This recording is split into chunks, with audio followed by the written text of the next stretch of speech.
Hey y'all, it's Steph and Cat Talk Wow, and we are here to figure out the mystery of who attacked the beast. And we get some answers, but some answers that we definitely were not expecting.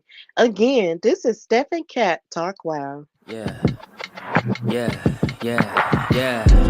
Making her way to the mic. They start dimming the lights. You start feeling alright. From Birmingham, home of the Teddy Longs and the Ruben Studders. More once you discover. For all of the lovers of Whitney Houston and Roman Reigns. For all of the lovers of Mickey James and Marvin Gaye. For all of the lovers of Sasha Banks, Janelle Monáe, Silk, Sonic, and Paige. Allow me to say, look, I just found a place, sweet escape. Every one of us, I was kinda late, so I just made it off the struggle bus. Walking by the fade, cause I know it's right in front of us. Yo, I ain't with the hate, gotta.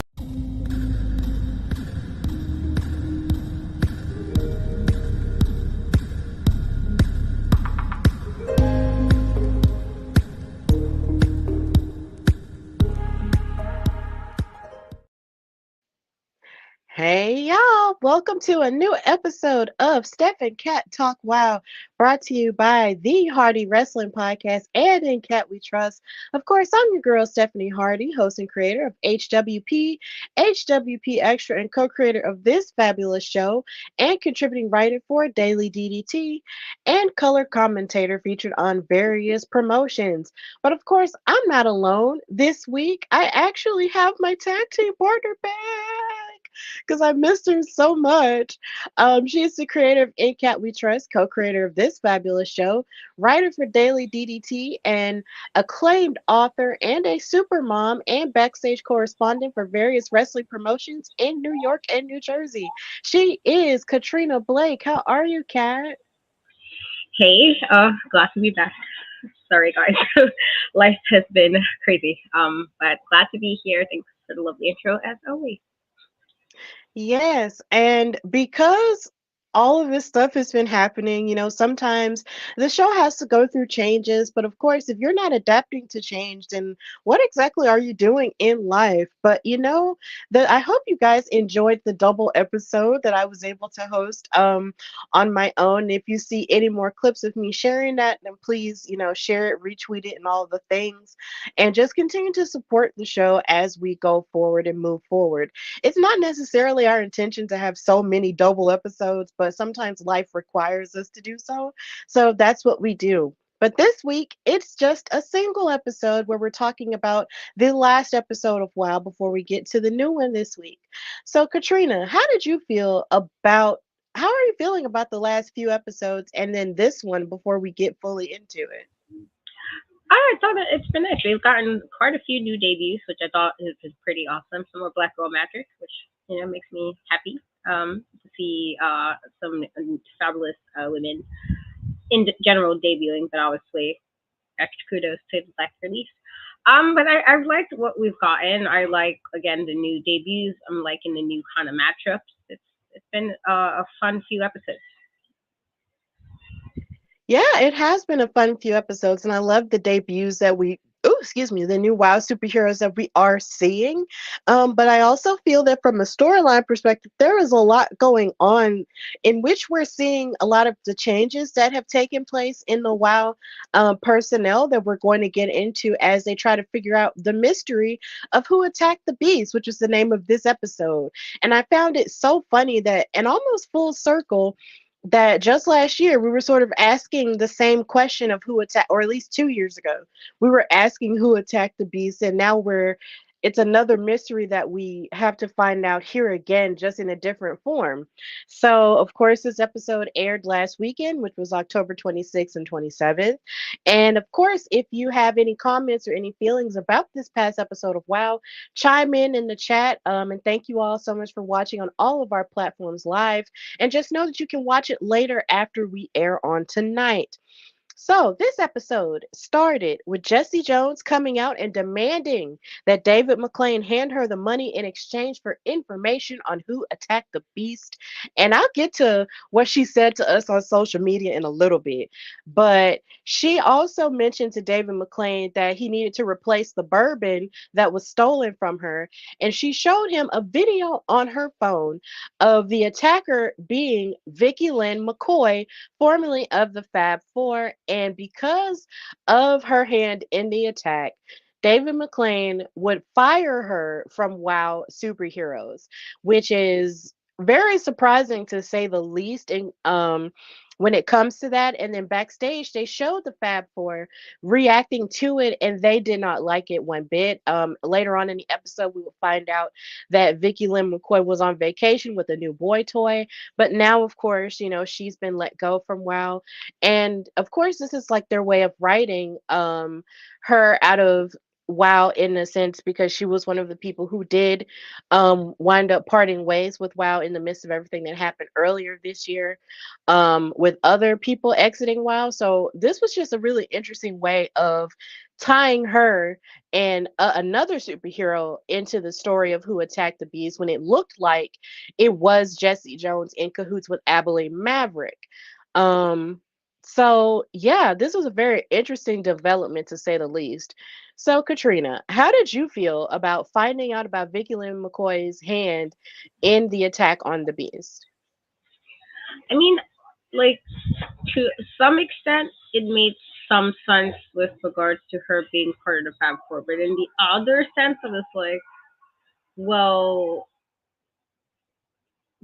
why would she really do it twice? I think that's kind of the issue I had with it. Like I know that they had to do something to explain somewhat of the write off, but then it's also like there was other people who left, as we are aware. So do we are we gonna have some weird write off for them too?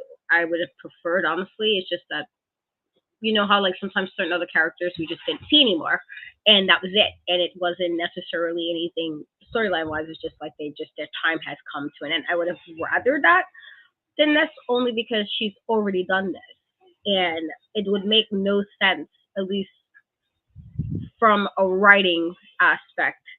And this is probably where to me speaking, doesn't make sense to me. She's already done it before. Beast was gone for a long time.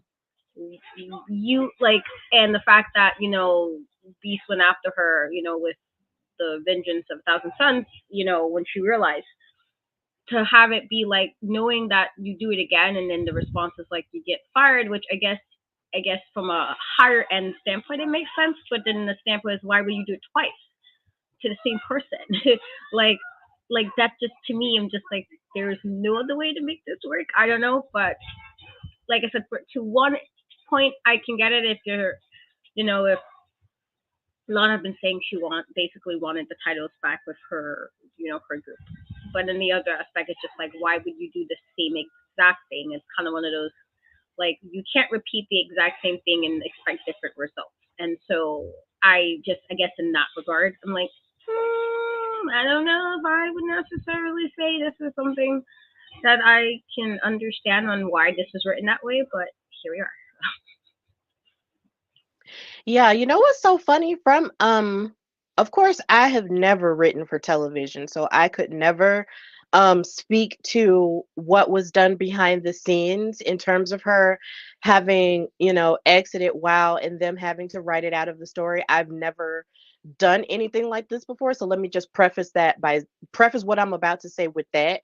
But I am glad that you shared that opinion, because that's not what I was thinking in the moment. So I am happy that you did say that, because yeah, she was the one who attacked the beast the first time in cahoots with the Fab Four in order to have the beast relinquish the title so Penelope Pink could have her opening and winning the title at LA Comic Con. And when she found out that she was the one who did it, yeah, she did get revenge on her, and they had an extreme match where she smashed her through a table and injured her neck to the point to where she couldn't even wrestle for so long. So, um, in a sense, it does feel a little bit weird when in context of that she would attack her again. When it comes to that, I'm glad that you mentioned that. But at the same time, you know, Mm, the Fab Four was sort of kind of on their mission to try to get all the titles back, but it seems like right now they're a little bit satisfied with just Miami Sweet Heat being the champions, and Penelope Pink was the number one contender at one point, so she was on her way towards that. So maybe that was a part of the deal. But either way, I do understand and validate what you were saying about there being another way to write her out of the story in that way. Like for me, she hadn't been on any episode. So a part of me was just like, okay, well maybe they won't mention it at all and everything will be okay. And and the Fab Four as it is now will just be the Fab Four. But as it turns out, they were like, oh well, let's put it in the story. And this is what we've come up with. And I was like, okay, well, there that is.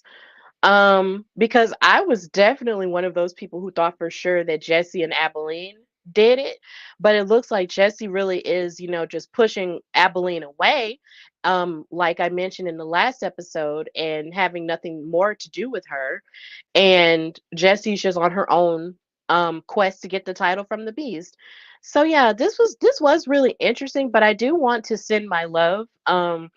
To the woman Kelsey Joe who did portray Vicky Lynn McCoy all this time, because what she did add to the Fab Four in terms of power and um in terms of her presence as a part of the Fab Four was pretty amazing.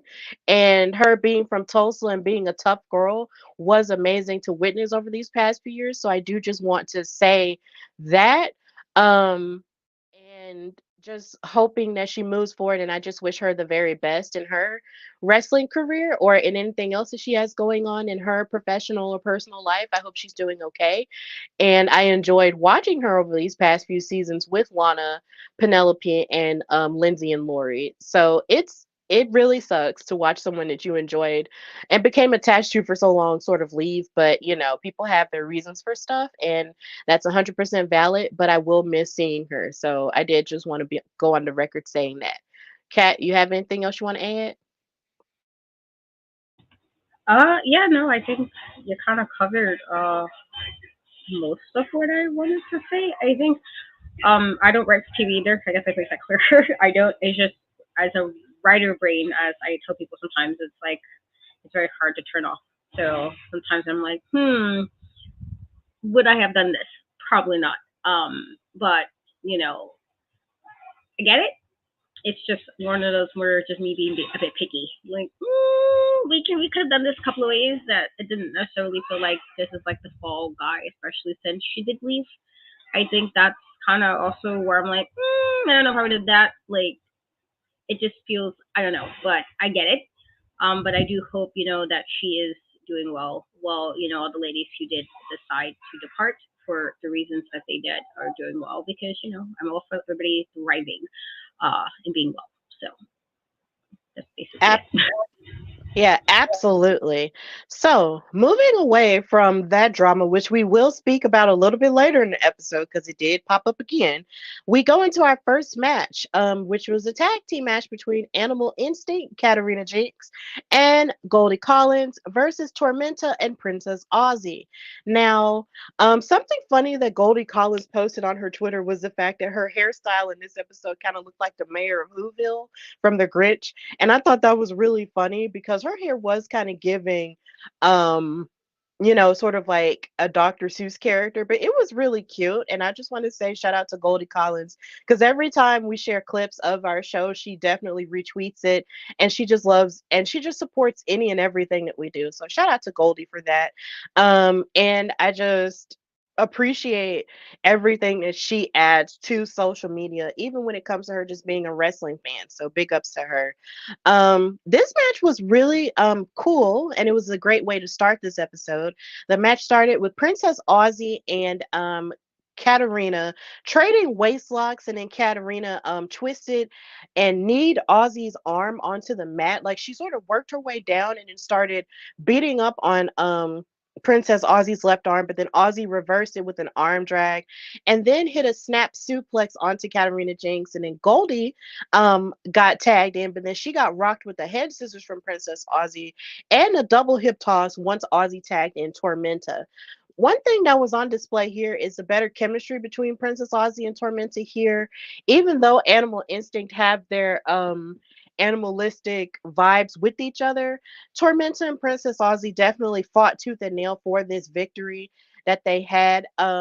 Tormenta got a little bit more fired up, and then she sustained an attack from both Goldie and Katarina, and she hit a leg drop onto her that was very impressive. Katarina is someone that is continuing to grow more in her in-ring prowess to the point to where she could go up against sort of like a wrestling veteran in Princess Aussie.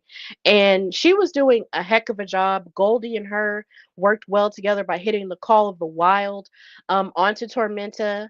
But in the end, um, as Tormenta wound up taking the fight to Goldie Collins outside of the ring, Princess Aussie blocked a hip toss from Katarina Jinx and hit a backslide pin and won the match.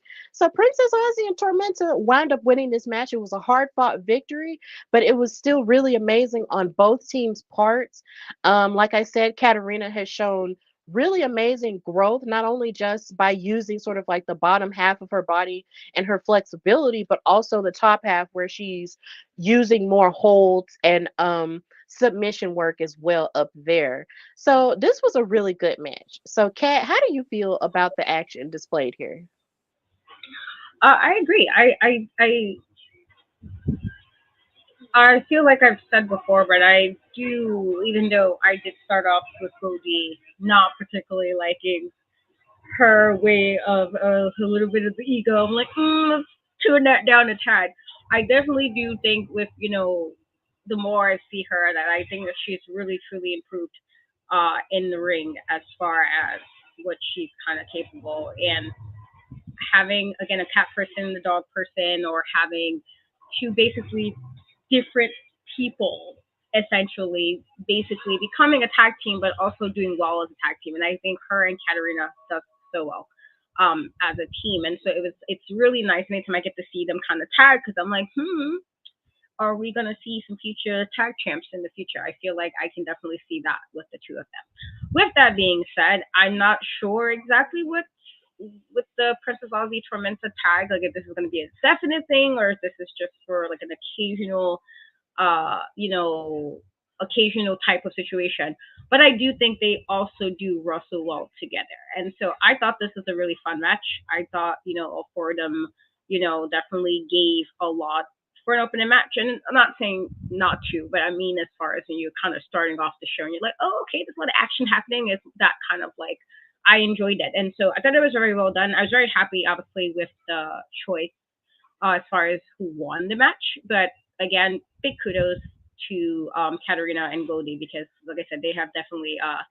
I've liked Katarina from the very beginning, but like Goldie, she has warmed, she has grown on me as a viewer. She definitely has, and I do like them together. I really do, and so hopefully, you know, in the future we're seeing future tag champs. Yeah, I do. I'm not entirely sure if this is going to be a permanent thing with Princess Aussie and Tormenta either, but it is refreshing to sort of see them both tagging because for a while, it seemed as if they were kind of running in circles when it comes to their singles action. So to see them do something new and work together as a tag team has been really cool. I do believe, if I'm not mistaken, this season they already have faced off against Miami Sweet Heat for the tag titles, but I wouldn't be upset if they worked their way up and won, and tried to win the tag titles again, even though I'm also rooting for the Fierce Sisters to try to do that as well. But the tag division is really strong with them together because they're both high flyers. They're both very great in the ring when it comes to their mat work. Like they're both very similar in ways in which you don't expect, and I think that's why I like them together as a team so well. But like I did say earlier, Goldie and Katarina have been growing together and also growing separately as a team, and they've been doing an excellent job with their chemistry and just with their in-ring prowess as a whole. So this it was a fun way to start the episode. So yeah, this was a very tag team heavy episode, and I'm not mad at that because match number two, um, started with the Brat Pack, BK Rhythm and Gigi Gianni, surprisingly coming out by themselves and not with their alliance sisters, Reina Del Rey and Adriana Gambino, versus another new tag team in the form of Tiki Chamorro and Pep Riley. Something funny that happened before the match got started was that we saw I saw an audience member, or at least a couple of women in the front row, doing like a hula dance to Tiki's theme song. And it made me really like think about the fact that every time I watch WoW through my headphones or just listen to it as a whole on television, I feel like they should release their theme songs, because between Tiki Chamorro's theme song being a bop and BK's being a bop and stuff, and just hearing a BK rhythm in the house, a BK show them what about, like, I'm just like, they need to release these theme songs somehow so I can put them on my wrestling themed playlist, because some of these are bops. They should. Kat, what you think? I mean, I have my beef with BK Rhythm, but Of course. just gotta keep the energy the same. But no, I definitely agree. Like, I do like a good wrestling theme song. I feel like all wrestling fans do. So I wouldn't mind that. That'd be cool. Like, so powers that be, if you're listening or watching right now, please release the WoW theme songs on streaming so we can have them and listen to them. Like, let's grow the fandom some more with the music. Please, please, please, and thank you.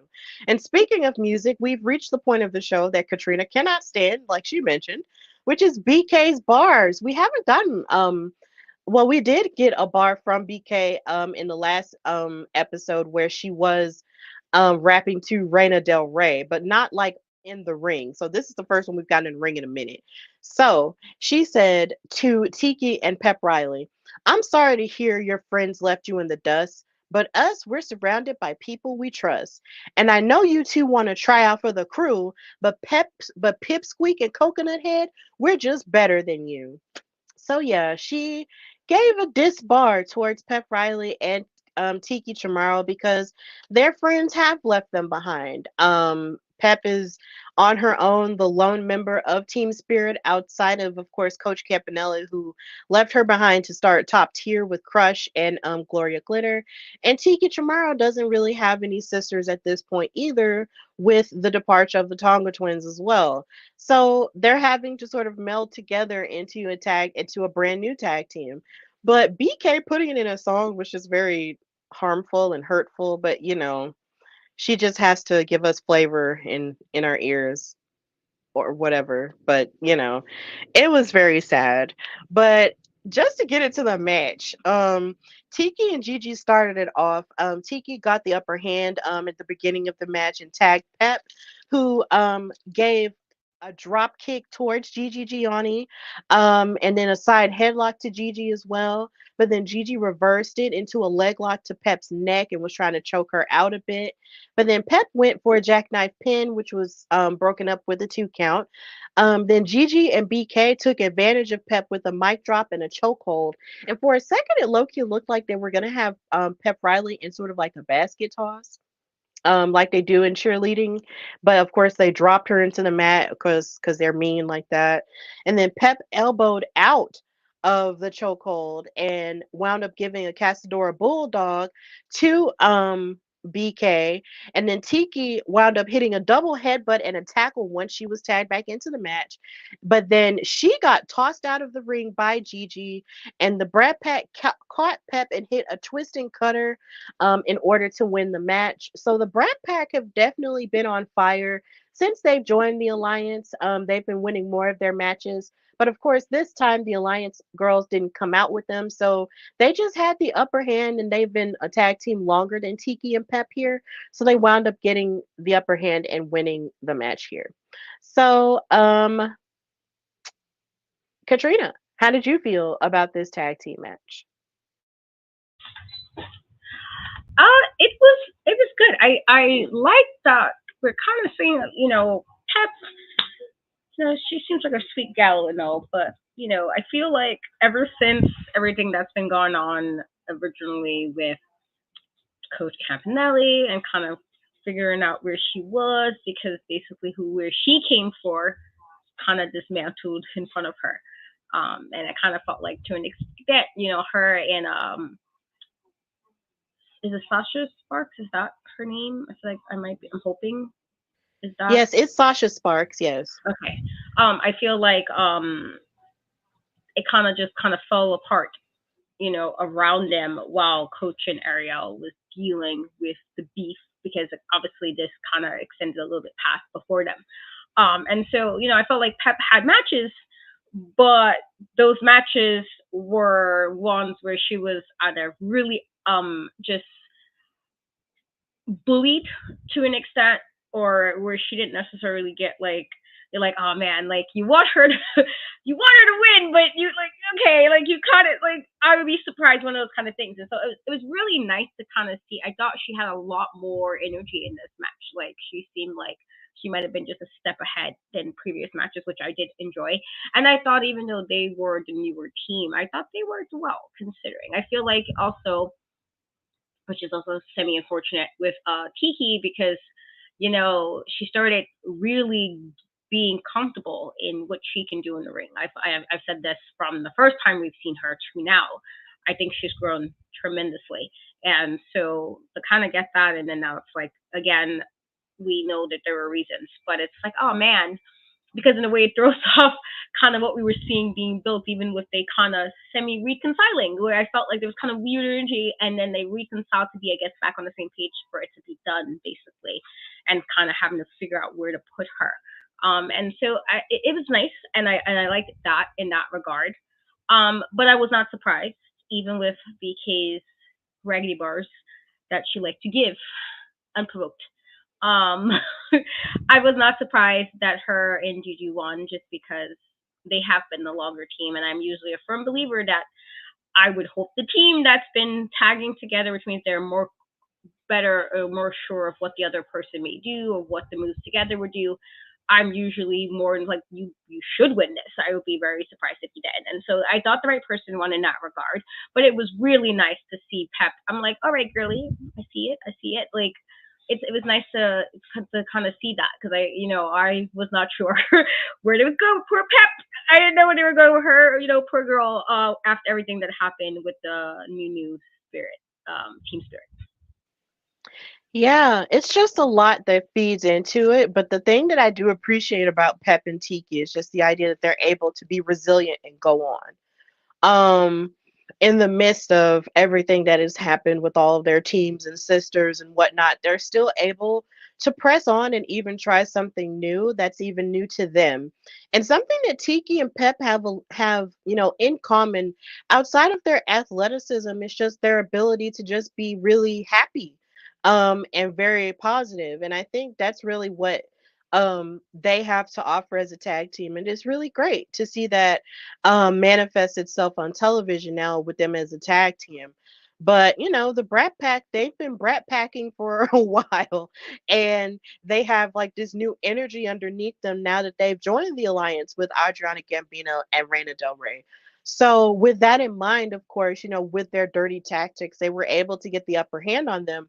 But that's not to say that Tiki and Pep, won't ever, of course, get together again and might not become a substantial tag team, even though they have a lot of frustration behind them, which did manifest itself after this match because, of course, Pep and Tiki were talking to each other backstage.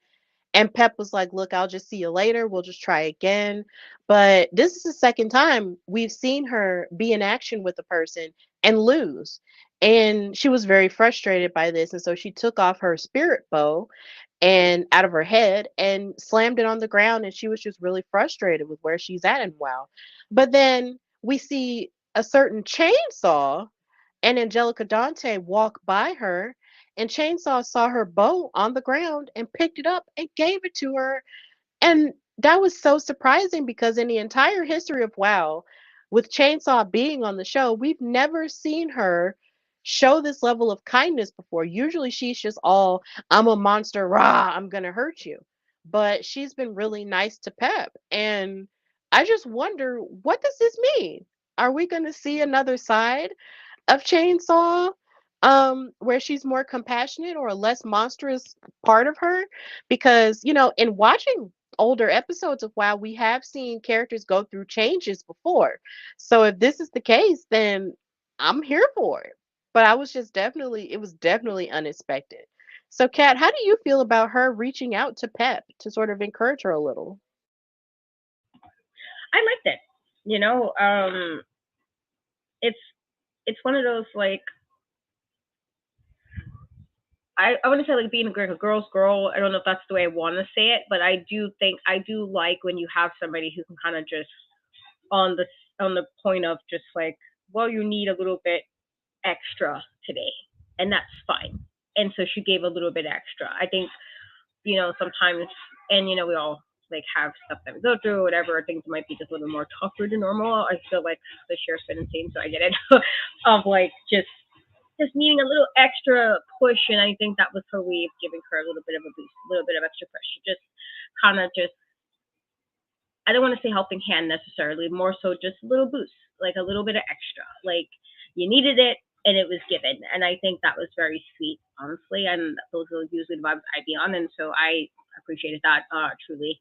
Just because sometimes, you just don't know, things can be tough. And even if a person doesn't even seem necessarily that it seems tough for them or it doesn't really show, doesn't mean it isn't. Or doesn't, as the saying goes, doesn't mean the burden or load they're carrying isn't heavy. That's how the saying goes. And so I thought it was really sweet. I like that little aspect. It was like, oh, you know, here. I like that kind of stuff. I'm sad. So I thought it was really sweet.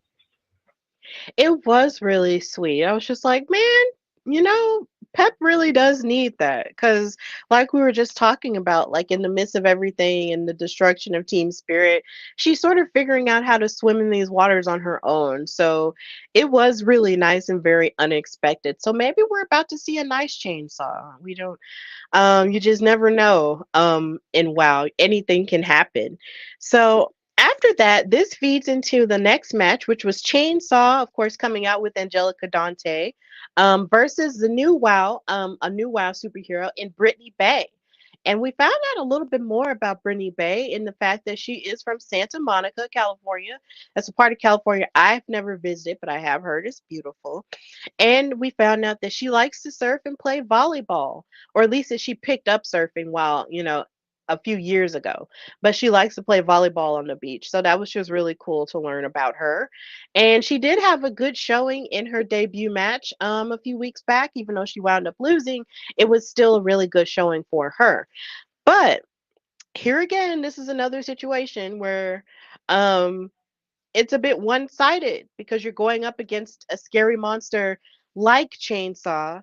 Brittany Bay, I will give her credit though. She did try to get the upper hand on Chainsaw by using her quickness to try to like knock her down a little bit, but it didn't work because when you try to like hit Chainsaw, like it takes a lot to try to knock her over, and it didn't work.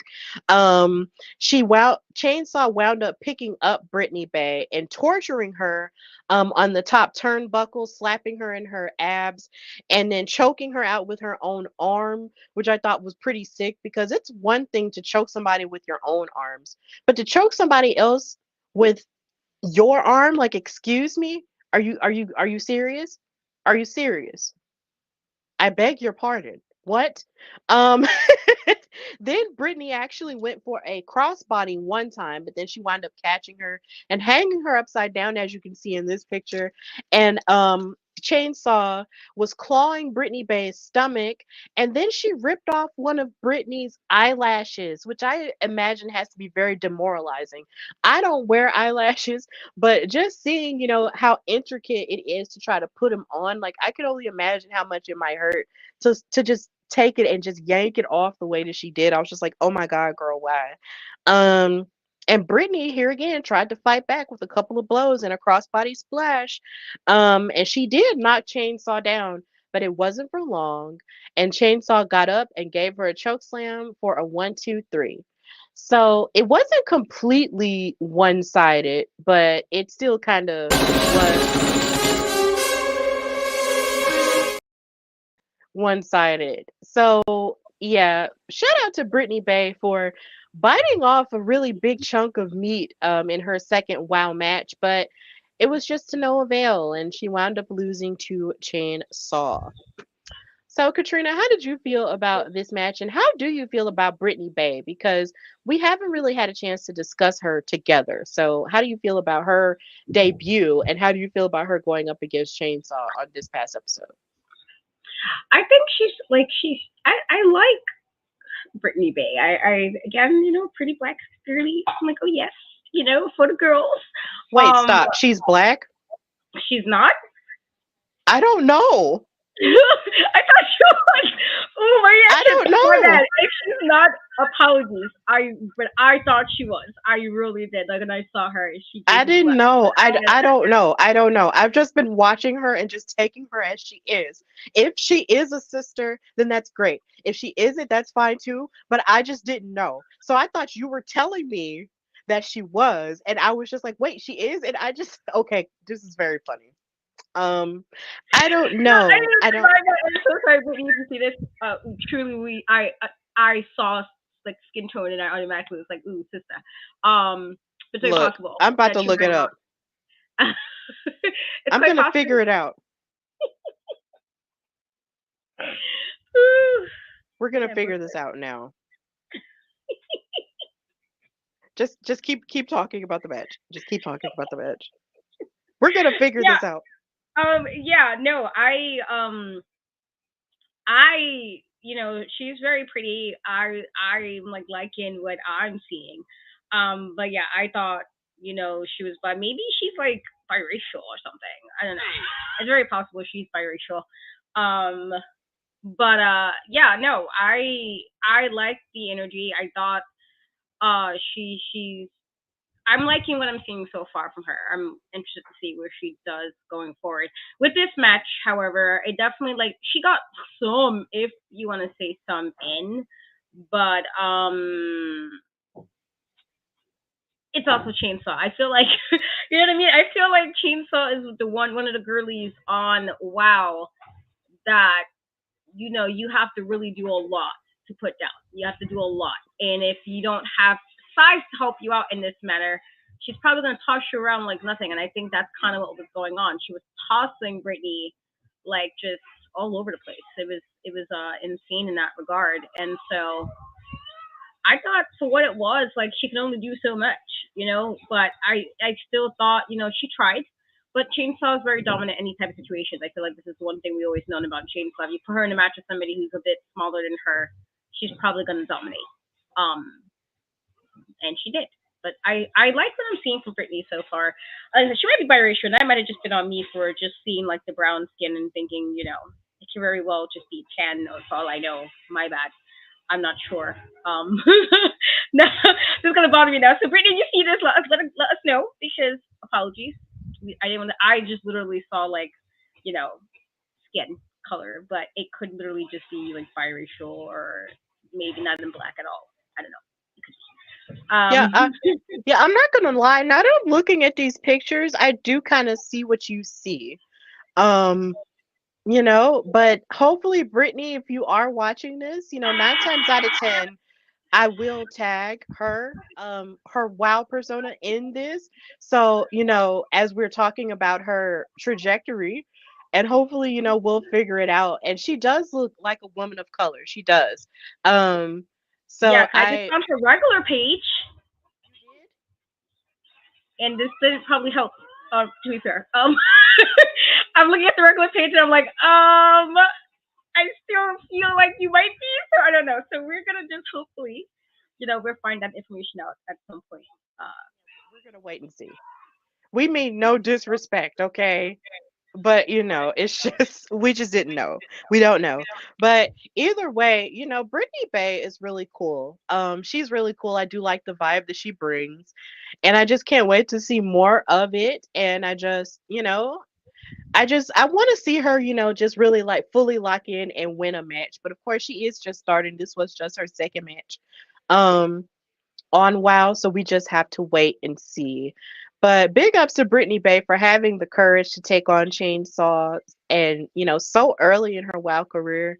And, I just can't wait to see what else Chainsaw is going to bring now that we see her showing kindness to Pep Riley. Like it's really interesting how it's happening. And I also can't wait to see how Angelica Dante is going to take it cuz that's going to be fun. But moving forward with the rest of the show, before we even get to the main event, we get a visit from the Classmaster and Samantha Smart. And Samantha Smart came out, with her kind of lab coat going on, but then she also had on these glass heels, and they were so cute because I'm a sucker for glass slippers because I love Cinderella. So getting to see her come out in glass heels was just like, this is the cutest thing I've ever seen.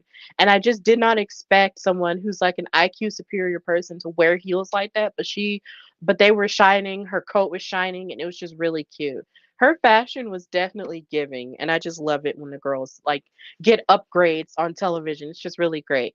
So Samantha comes out and she cuts a promo. She says, "Okay, now shut up, you idiots. Anyway, this frantic search for information is absurd and highly inefficient. Considering you have the IQ superior in your own company, why didn't you just ask me? I'll never know. Anyways, Jessie Jones only named one of the attackers. What would it be worth to you, David McLane, to learn another?" So basically, she's saying that there's another attacker of the beast that we don't know about. And so this captures the attention of David McLane. He said, "Hold it. You're going to reveal another assailant? Unfortunately, you're a little too late. I already gave the prize money. The reward has been given to Jessie Jones." So Samantha then says, "You think I'm here for your measly reward money?" I think that's funny. She must have some money in the bank for her to be saying that about $10,000. Um, I have a proposition for you. If I, the IQ superior, reveal a second attacker, then you, David McLean, will give me your word that the Classmaster gets another shot at the Beast for the Wild World Championship title. So David says, okay, so if Classmaster can beat a former Wild World champion in Santana Garrett, then she will get a match against the Beast for the Wild World title. And Samantha, of course, thinks about it. She thinks it through. And then she said, okay, so I'm going to reveal the second assailant. And she says that the second assailant was the disciplinarian. So, with her being revealed as the second assailant, David McLean did what he did to Vicky Lynn McCoy and kept it fair and fired her. So, yeah, now that we know who that is, the Classmaster now has to face off against Santana Garrett in the main event to get a match with the Beast for the Wild World Champion. And let me just say, I do think it's funny how all of these contenders are stepping up to face the Beast, and we haven't even seen the Beast at all this season. So I'm wondering, how does the Beast even feel about it? Like, we haven't heard from her, seen her since this season got started, but yet all these people are like, "Oh, the Wild World title is gonna be mine, and it's this and da da da da." But I'm pretty sure at some point we will see what she has to say. But Katrina, how did you feel about what Samantha Smart had to offer up in revealing the second assailant in exchange for a number one contenders match for the Classmaster? I didn't like it. I just, like, I already felt the way, honestly, about, you know, how the disciplinarian was already felt like kind of treated. You know, you think of the whole group and GI Jane, and in return to Classmaster was the last one of that group to join. We had her; it was the disciplinarian first, and then it was GI Jane, and then so you were the last member to join. So imagine the last member joining, and this is not to negate or discredit anything that Classmaster is able to do. But imagine you're the last member joining. The person who put you in basically is like these other two members are not that important. Like I'm gonna just focus all my time and effort on you, but she would have had nothing to join if it wasn't for the disciplinary and GI Jane. So I personally am like, I don't like this. Like you already put GI Jane out, threw her on the bus because you guys were mad and details, and the disciplinarian basically still followed what you told her to with the GIJ situation, and now because you seem to focus on the Classmaster, you're like, well, I'm gonna throw her under the bus too. I don't think Lana would have told her peoples. I'm just saying, I don't think Lana would have snitched on her people. Like, why are you like? I don't know. I'm like, I don't know how I feel about this because, like, isn't this supposed to be your squad? Like, you threw your squad under the bus. You threw a member of your squad under the bus, and while I get in respect of like as far as being fired because of fairness, again, it's like, didn't she already throw a member under the bus? And now she's throwing the second member under the bus? Like, I would have to kind of look, like I said, we have her, we have, Coach and top tier, but as coach already technically also threw people under the bus. I feel like as much as we might dislike to say this, Lana holds on to her people. Wrong, right, whatever. She stands with her people. She really does. She stands with the Fab Four no matter what. Like even with the Vicky Lindsay coming out, they were still upset. They were still upset about it. Like, what do you like that vibe of like, wait a minute, that's she's, you know what I mean? And so to kind of have like, even though we know what the actual situation is and everything, that they still had characters basically be, what do you mean? Like, she one of us. So the fact that y'all just people just okay throwing people under the bus, I would have to fire anybody that's not Lana. And I fight Lana for a different reason. Like, girl, you're doing too much. But at least she got her people. At least, if nothing else, you can say about Lana that she could dress is she got her squad. She always do. 100%. I cannot. I'm like, girl, Samantha, like, do better. Like, I didn't like that. I was like, ew. Like, you just quick for some cash. I'm not. There's the jokes and the memes about would you for such and such. Of course, maybe, but like in this situation, you already kind of threw one member under the bus already. I felt like this is just yucky. And if you had this information, why do you wait so late? They've been asking for information for the last what 2 3 weeks. Why do you wait to this episode to finally go? Oh, I had information. You didn't have the information 2 weeks ago when they first asked what happened. Jessie, we I knew she was kind of dangling a bit because she was trying to get a certain outcome, but like how did she did like my I just I didn't like it, but here we are. Yeah, the part that I have to add to the conversation that I didn't necessarily like is the fact that I believe before this season, I believe last season, they sort of showed they showed Samantha Smart having a conversation with the disciplinarian, or they kind of like assumed it was the disciplinarian or something, and she had a conversation with her over the phone, and it seemed like she dismissed her and said, "Oh well, I don't need you," and blah blah blah, and that sort of left Samantha and the classmaster to do what they were going to do, and then GI Jane of course defected off from them to be her own woman, and now of course she's not on the show anymore either. So that's the part of it that really got to me, was the fact that we saw Samantha already tell the disciplinarian that she didn't need her, so why are we also blaming her as the second person who was a part of the assault on the beast? Like, why? um that felt a little bit extra to me. Now, mind you, I don't know if the disciplinarian is never going to come back on WoW, because that's not something that we found out, or something like that. And it would be a shame if that was the case, because she was also one of my favorites too. From a black female and representation perspective, she was one of my favorites because she was a powerhouse. And she was also on WoW previously in the other iteration of it too, just in watching older episodes.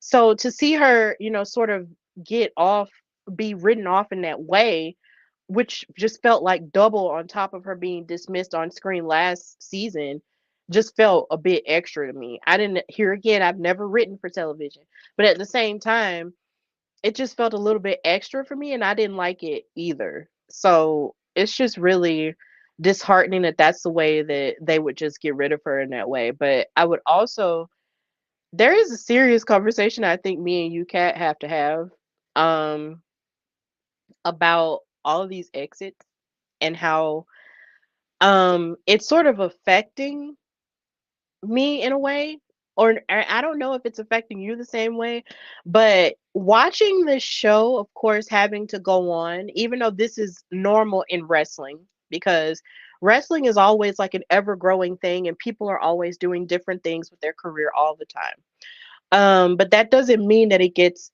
any less tiresome or any less, emotionally devastating. So, in terms of getting attached to the women on this show, the way that we have over these past few years that we've been covering it, it feels kind of sad, when you watch these women, grow and become awesome to you, and, get involved in all these storylines. And then all of a sudden, something happens, whether it be online or privately or otherwise, and you don't see them anymore. It hurts a bit. And in the past 2 seasons, it's like we've lost disciplinarian, we've lost GI Jane, we've now lost Vicky Lynn McCoy, and we've lost the disciplinarian now. And then, of course, when it comes to team spirit, coach is still there, but we've lost Sasha Sparks and we don't have Ariel Sky anymore either. So I don't know if it's something that they're going to keep doing, addressing it via storyline or not, but I don't know. I personally would feel better if they just didn't acknowledge it via storyline and just let them just be absent. And I low key feel like that would make me feel better as opposed to them just addressing it via storyline and making it seem like, oh, well, this happened, so they got to go away, or, this happened or whatever. Like, I mean, I would prefer them just say, oh, well, they're just not there anymore, as opposed to just sort of shoehorning a storyline in where, oh, they're gone because of this. Like, it, it is painful for me to see all these women that we've now become attached to sort of just not be there anymore.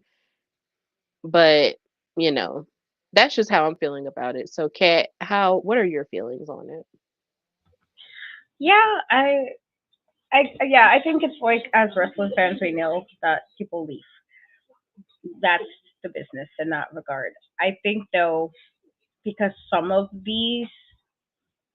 uh, these, some of these people leaving though, some was associated with different things. And so I'm like, it would be nice to have some kind of like, I don't know, maybe address it, maybe not make it become like drama, but like at least semi address some of what was, you know, what happened in that regard. Um,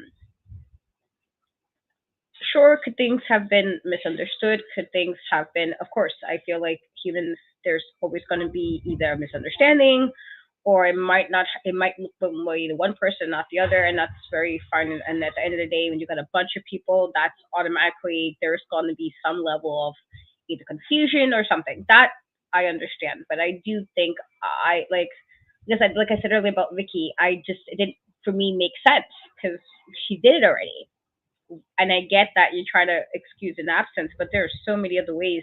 Like there are other people who were in here, were in, while previously that we didn't see again, and there was no weird storyline tie. Just they were gone, and that was okay because it just wasn't necessary.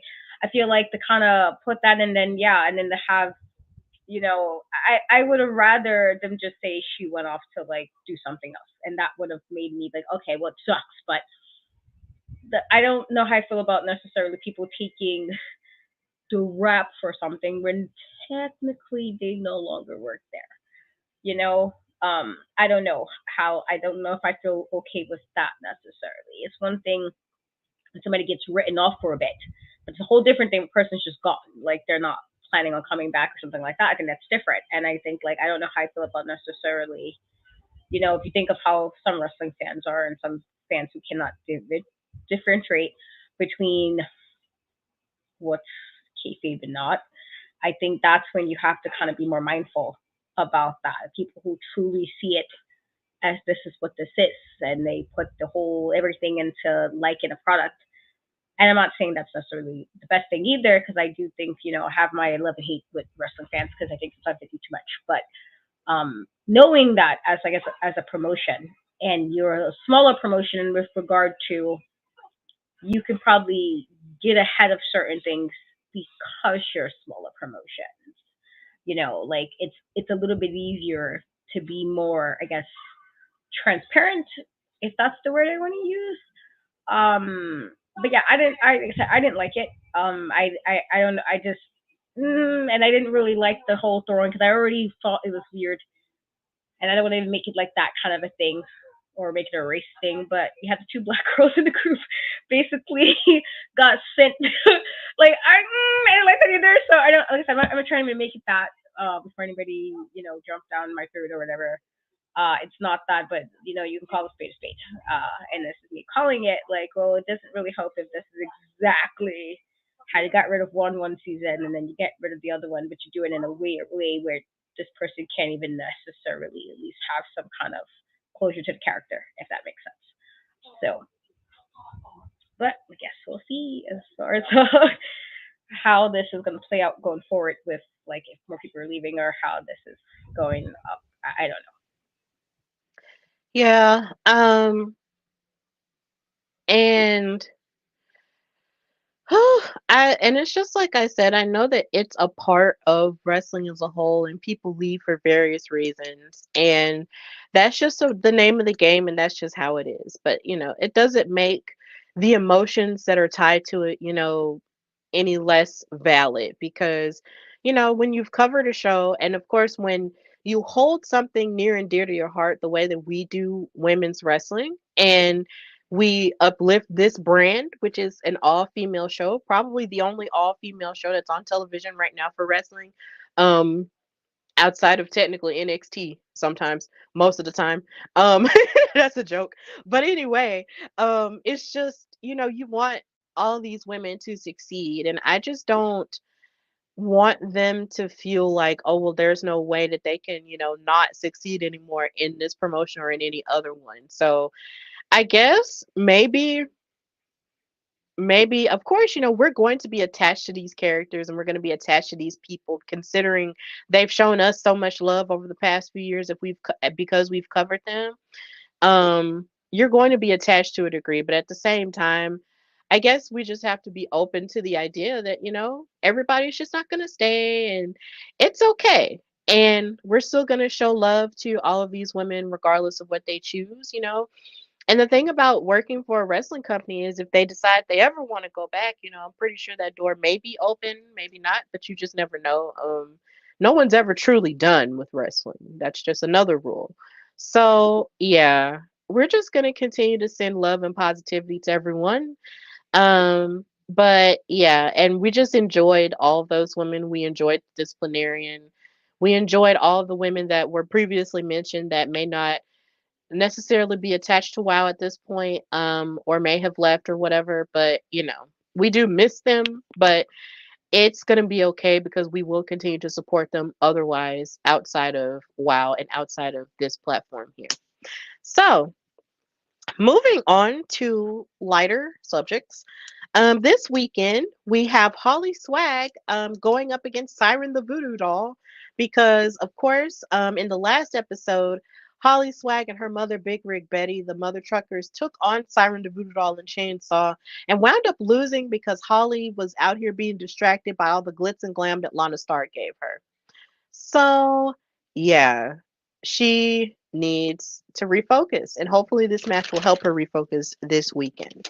So, moving into the main event, we have the Mighty Mites, Sugar and Spice versus Miami Sweet Heat, the Carlson twins, Laurie and Lindsey, for the Wild World Tag Team Championships. And I'm so happy that these girls had this opportunity because Sugar and Spice just always entertain me every time they're in the ring. Their quickness, their background in terms of Latin wrestling really just feeds me every time I see it. And I was just so glad to see them get this chance. And funny enough, Lana Starr came out with Lindsey and Laurie, but did not interfere because she was on commentary with Nigel and David. And she was being hecka disrespectful by calling Sugar and Spice salt and pepper. And then she also called them the mighty mice, as in like mice, like mouse. And I'm just like, girl, why? And then she kept dissing them because they were short. And I'm just like, I'm gonna need for you to not diss short people, okay? Let short people live. Hello, I'm 5'6". We still get the job done. So leave them alone. But either way, this match was really amazing for the main event of this episode. Lindsey and Laurie started attacking Sugar and Spice in the very beginning, started, brawling with them and everything. And they even twisted up Spice in the rope and choked her out. And they hit a stalling double suplex to Spice, but then Sugar wound up breaking the first count. Lindsey lifted up Spice and then ran her back into the turnbuckles, but then Spice wound up maneuvering out of it. And as she struggled a bit to sort of get to her corner, she finally got to her corner, and Sugar tagged in and put Laurie in sort of like basically a tight situation where she felt like she was just beating up on her constantly and not letting her breathe. Um, and then she hit a crucifix pin, but it wound up in a 2 count. But then Lana, well, not Lana, I'm sorry. Lana did not interfere in this match at all, surprisingly. And Sugar and Spice tried to go high flying, but the Carlson sisters, as you can see in that picture, caught Sugar, and then hit the fab jab onto her for the 3 count and retained their WoW tag team titles. But this match was very fast moving, it was very action packed, and Sugar and Spice really did try really hard in some aspects, but it just wasn't their time yet. But I am happy that they did get that opportunity. But still, the Carlson twins wound up on top and they retained their titles. And that's how the episode ended. So, Kat, how did you feel about this tag team title match? I liked it. I definitely think Lana was being disrespectful. But I do think it was kind of nice to see like them kind of do this on their own. You know, I'm always expecting Lana to kind of go in and do something that they necessarily don't need to do. And I was pleasantly surprised that she kind of let the twins, do what they do, and they was able to retain without interference. They was able to retain without any nonsense going on. With that being said, with the Mighty Mites, I thought that I have been, quite impressed with from the beginning with their speed, but how well they work together. And I thought this was a really good opportunity for them as well. I wouldn't even mind seeing them as tag champs. Um, it's just one of those. Well, the twins didn't become, as much as they do the little shenanigans and the cheating, they didn't become champions off of not knowing each other. And I think it was just like the better team won in regards to the Miami Sweet Heat, which I always sometimes like. I think they're more in sync than maybe other teams. I think the only team that might have had their card on that was the Tongas. With regards to how more in sync can you be with your sister, kind of, kind of vibe, like how more in sync can you be than the other set of sisters, the other set of twins. And so I think that's something that Miami Sweet Heat always kind of have a bit of a leg up on other people there is because there's the team aspect, but the sister aspect I think that does give them an edge over other people. But this is like again no shade or slight to even the Miami. I thought they did very well. It's just they didn't do good enough in regards to just winning and getting the belts, but rather that they were doing well enough that you guys may got the opportunity, and so hopefully they'll get another opportunity and maybe win it. I guess I wouldn't mind seeing them as champs because I think they're a really fantastic team, and I think if anything they made Miami Sweet Heat move a little faster than normal because not saying that they can't go fast. I've seen them do it, but they're fast as far as the way they usually have their speed. If you can tell certain wrestlers, you can tell like okay, this is going to be a slower paced match. This might be a more with ground and pound kind of match. This might be a more technical match. I think the Mighty Mites, I think they are fast paced, and so they force people to kind of be fast with them. And while it worked out for Miami Sweet Heat, that might not work for everybody. And so I think they keep at it. Who knows? They might be champions in WoW. But it was a good main event. Yeah, it was. And they did challenge the Carlson sisters in a new way and forcing them to sort of move a little bit faster to sort of knock them down. And that's something great that I appreciate that you brought up, and I appreciate that they were able to add. And so maybe down the line they can get another chance. But it looks like, WoW's tag division is really being beefed up in a very substantial way to the point to where Miami Sweet Heat really has more to prove in this reign than they have previously in their previous 3 reigns. Like they've had so much more to sort of prove in terms of not just them being dominant with a faction, but also dominant on their own. Then on top of that, you don't have a lot of the same tag teams going after them for the titles again. So, it's opening doors for other teams to step up to them. So yeah, I think this match was a really solid way to end the episode, and it was really great. I just can't wait to see who else is going to challenge them at this point because it could literally be anybody. Like I said, I really would love it if the Fierce sisters did. I would really love it if Princess Aussie and Tormenta did as well. Again, so I'm just really pumped about it. And definitely the Dojo Defenders. Those are my top 3. who I would love to see challenge the Carlson twins for those tag titles. But of course, since we've reached the end of that episode, we've reached the end of this episode. Thank you guys so much for watching us live and of course for showing us love after we post it live, and watching it later. And of course, know that definitely encourage you guys to watch Wow Superheroes if you love women's wrestling. And if you need a whole hour of it, you can go on wowie.com and figure out where it comes on for you on regular television. Of course, if you live in Alabama, it comes on My 68 and sometimes on CW21, like a little bit later, but it mostly comes on Saturdays at 6 p.m. Central Time. Given that there isn't some random sport on, it's going to be on. And of course, if you want to watch it on their YouTube page, they post every match from the past weekend on their YouTube the Monday afterward. Go on Wow Superheroes on YouTube and look up their matches, and you can watch their 24-hour WoW channel. If you have a smart television or if you have Pluto TV for free, you can watch that channel too. And just continue to support women's wrestling as a whole in your independence on the mainstream shows, but definitely on this show as well. So thank you guys so much for watching. Katrina, thank you for being my tag team partner and I'm just so happy that you came back. So Kat, tell everybody where they can find and follow you and what you've got going on. You guys can find and follow me in Cat We Trust ES3 in every place but Facebook, YouTube, and Twitch. Just kind of keep a lookout. It's been extremely crazy. I just might think things get calm. I'm like, oh, it's not calm again. Something else is going on, or some crazy thing happens, and then I'm like, well, now I got to handle this.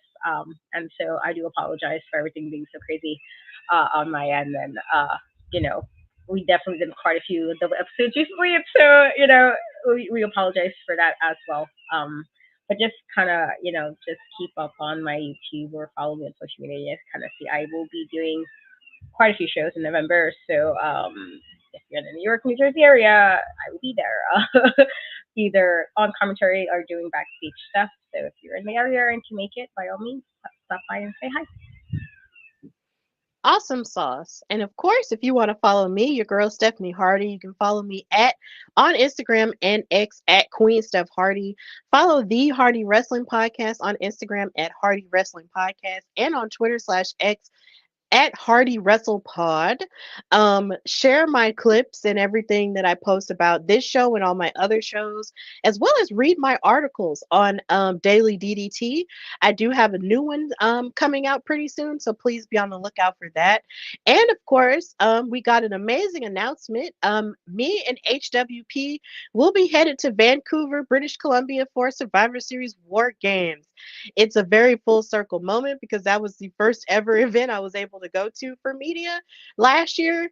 And of course, amazing things happened there. So I'm more than sure amazing things will continue to happen with this War Games. So I'm very excited and very grateful for that. And it's just been a fantastic year when it comes to stuff like that. So thank you to WWE for accepting me and just continuing to open your doors for creators and journalists like us to have these experiences.